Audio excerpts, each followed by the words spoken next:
இயேசு கிறிஸ்துவின் இனிதான நாமத்தில் உங்கள் அனைவருக்கும் என் அன்பின் வாழ்த்துக்கள். இன்றைய நாளுக்கான வேதவசனம் 1 கொரிந்தியர் 1:18. சிலுவை பற்றிய உபதேசம் கெட்டு போகிறவர்களுக்கு பைத்தியமாயிருக்கிறது, ரட்சிக்கப்படுகிற நமக்கோ அது தேவ பலனாயிருக்கிறது. ஒரு மோட்ச பிரயாணி வாக்குத்தத்தம் செய்யப்பட்ட மகிமையான தேசத்தை நோக்கி பயணம் செய்து கொண்டிருந்தான். தன்னுடைய எஜமானின் பாரமாக சிலுவை ஒன்றை மகிழ்ச்சியோடு ஏற்றுக்கொண்டு சுமந்து கொண்டு சென்றான். பயணத்தில் ஏற்பட்ட களைப்பு காரணமாக நல்ல நிழலை கண்டதும் களைப்பு நீங்க சிறிது இளைப்பாரி செல்லலாம் என நிழலில் ஓய்வெடுத்தான். ஓய்வாக படுத்திருக்கும் போது அருகிலுள்ள காட்டில் ஒருவன் மரம் வெட்டி கொண்டிருப்பதை கவனித்தான். நண்பனே, உன்னுடைய கோடாரியை கொஞ்சம் தா. என்னுடைய பிரயாணத்தில் என்னுடைய சிலுவை மிக பாரமாக உள்ளது. ஆகவே அதை சிறிது வெட்டி பாரத்தை குறைத்துக் கொள்ளலாம் என்று நினைக்கிறேன் என்று மரம் வெட்டுகிறவனை பார்த்து கேட்டான். அவன் எந்த தயக்கமுமின்றி தன்னுடைய கோடரியை கொடுத்தான். மோட்ச பயணி தான் நினைத்தது போல சிலுவையின் நீளத்தை வெட்டி குறைத்து சிறிதாக பாரத்தை குறைத்து கொண்டான்.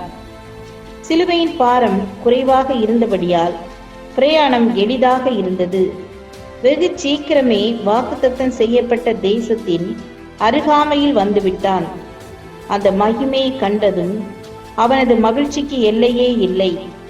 என் இயேசுவை முகமுகமாக காணப்போகிறேன் என்பதை எண்ணும் போது பேரானந்தத்தை அடக்கிக் கொள்ள முடியவில்லை. ஆனால் அவன் மிக நெருங்கி வந்தபோது அந்த மகிமை நிறைந்த இடத்தை கடக்க என்ன செய்வதென்று தெரியாமல் திகைத்து கொண்டிருந்த போது, உன் சிலுவையை இணைப்பு பாலமாக வைத்து நிலப்பிளவை தாண்டி வா என்ற சத்தத்தை கேட்டான். இந்த யோசனை என் புத்திக்கு எட்டாது போய்விட்டதே என அவன் தன்னை நொந்து கொண்டான். கடக்கும் வழியை அதனை தெரிந்து கொண்டதில் அவனுக்கு பெரிய மகிழ்ச்சி. ஆனால் சிலுவையை இணைப்பு பாலமாக வைத்தபோது சிலுவையின் நீளம் குறைவாக இருந்தபடியால் நிலப்பரப்புகளை இணைக்க முடியவில்லை. அதிலும் மிக கொடூரமான காரியம் என்னவென்றால், பாரமாக இருக்கிறது என்று எந்த அளவுக்கு சிலுவை நீளத்தை குறைத்தானோ அதே அளவுதான் நிலப்பளவை இணைப்பதற்கு தேவைப்பட்டது. ஐயோ, என் சிலுவையை வெட்டி குறைக்காமல் இருந்திருப்பேனானால் நான் மகிமையின் தேசத்திற்குள் இப்போது போயிருப்பேனே. பாரத்தை குறைக்க எண்ணி நீளத்தை வெட்டி குறைத்து இப்போது என் பிரயாணமெல்லாம் வீணாகிவிட்டதே. நான் இனி எப்படி அந்த தேசத்திற்குள் போக முடியும் என கதறி அழுதான். திடீரென கண் விழித்து எழுந்தான்.